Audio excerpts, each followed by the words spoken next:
Coach, how's your health? How are you feeling as we sit here today?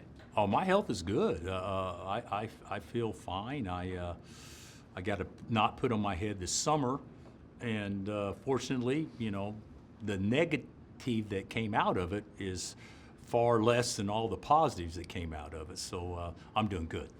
And I almost feel like this is a forbidden topic, or has been, did retirement ever enter your mind at all? It did. This offseason? It did. I have my episode, and the doctor comes in. It's just him and me, and I'm sitting there talking, and we're talking about scenarios and what happened and what they did and all that stuff.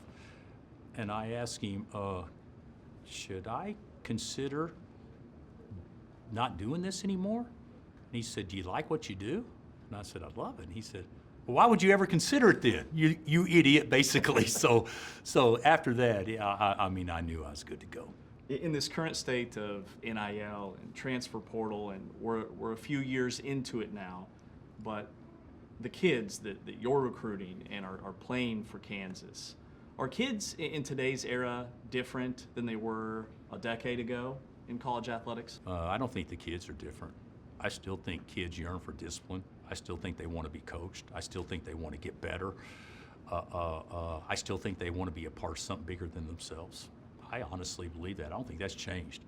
I think the circumstances around the kids have changed, and how could it not when you're talking about money? Everybody has an agent, which is fine. We're actually happy when our guys have agents.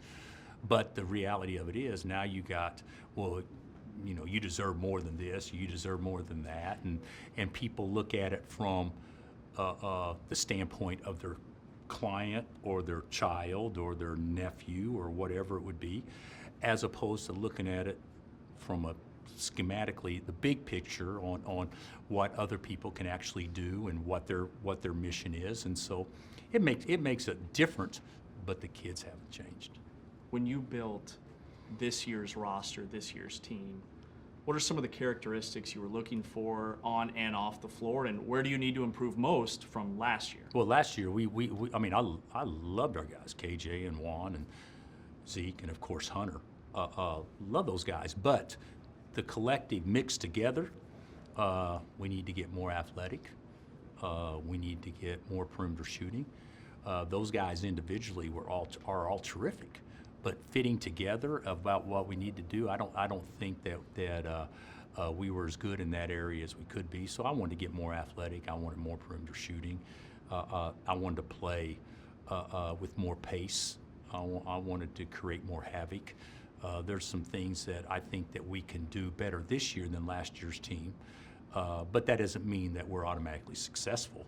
But I think that we have the pieces that are important to me to be more successful. What signs do you see from this team that it can all fit together, all those pieces? We are athletic. We are deeper. We've got a great player. We got a great player that can make other players better. And we recognize who that player is, which I think is a big step. And we can make some plays you can't coach. I've always thought when it counts the most, it's not about the plays, it's always about the players. And who can get a 50-50 ball and turn that into a fast break situation, as opposed to the other team getting it and it just flips on you. And I think that we have a team that should be more equipped to do that. Describe Darren Peterson's game from where you sit, and then him as a leader. Well, I think as a leader, I think he can get better at it. I think he's 18 years old. There's a lot of stuff being thrown at him, and to actually ask him to, carry the majority of the water in so many respects, and then to be the most vocal and to take ownership over everything going on, it's a lot. But he's got to get better at that, and that's one thing that he works at daily. I think his voice can become much louder, but as a player, poise beyond his years, games in slow motion, Doesn't mean he's always going to play well, but he can impact the game in any way as opposed to just scoring. And it's been fun to watch. Kansas dominated this conference for so many years, all those consecutive Big 12 championships. What have you seen in terms of where the league sits and the teams you're facing night in and night out? Has there been an uptick in just the strength of the conference overall? I think the league's the best it's ever been.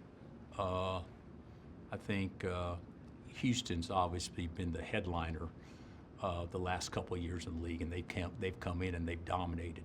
And Kelvin and his staff and players have done such a remarkable job. But with the other ads,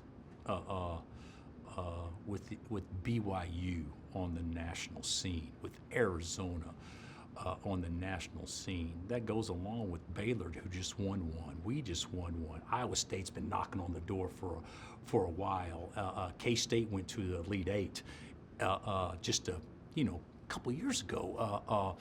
It's been it's a great league, and I'm leaving people off, not intentionally, but our league is good, and Texas Tech went to the Elite Eight last year, and Grant's only been there 2 or 3 years. I mean, it's incredible what people have done, and it's also very impressive to the commitment that the respective schools have made towards basketball in a time where if you don't make that commitment, you're going to get left behind. So it's been good. It's balanced the playing field, though. And there's a if you look at our top 25 preseason, I could be wrong on this. Do we have 6 in the top 25? I mean, that's a deep league in the top 25. And I'll bet you we have at some weeks this year we'll have more than 6 in there some respective weeks. So it's a monster. When you think about your Kansas teams that won national championships, how are those teams built? I mean, what is championship DNA in your opinion? Well, first of all, we had players.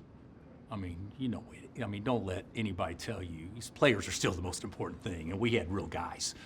And we've had real guys there for many, many times, but there's a lot of programs out there that are in the game. But then the intangibles and good fortune will be the difference on whether or not you can get, cut down a net on a Monday. There's been years where maybe we were more talented than 22, but 22 played the best at the most important time and maybe caught a break or whatever it would be. Because I don't know that any team that wins it all that doesn't catch a break along the way at some point in time. So it's so competitive and there's so many good teams. You can't do it without an element of good fortune. But to be in the game, do you like each other? Are you tough? Can you finish possessions? Who's going to get 70% of the 50-50 balls? I mean, those are the things that make the difference. And if those, at least those are the characteristics of my team.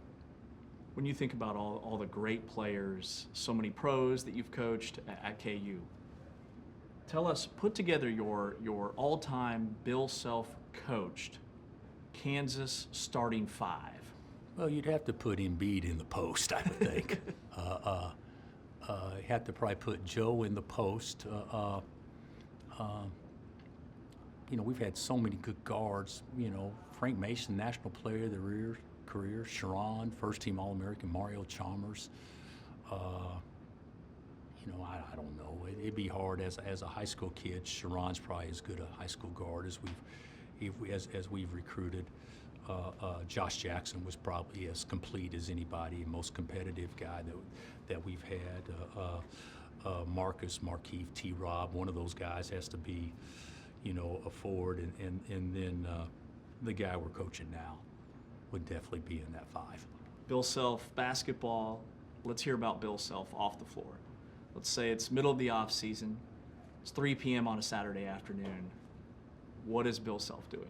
If it's not raining, I'm gonna be on the golf course if I possibly can. I've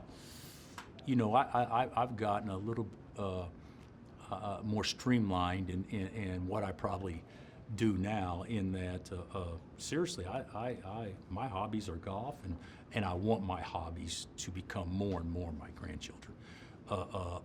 Which, you know, I've got 3 and a 4th on the way, so that will dominate a lot of my time. But if I'm on my own, I want to get in a game somewhere on some course. You've had some incredible accomplishments throughout the course of your coaching career at, you know, the school where basketball was born. What are you most proud of? Coach speak here. Every kid that's exhausted their eligibility has their degree, 100%. I would say that this program has done a really good job of, during its down years, we've still been nationally competitive. Last year was probably the exception, and we were 7 seed, but there's a lot of programs in America that love to be a 7 seed. I would say that's the thing that I probably take the most pride in, is the consistency over time.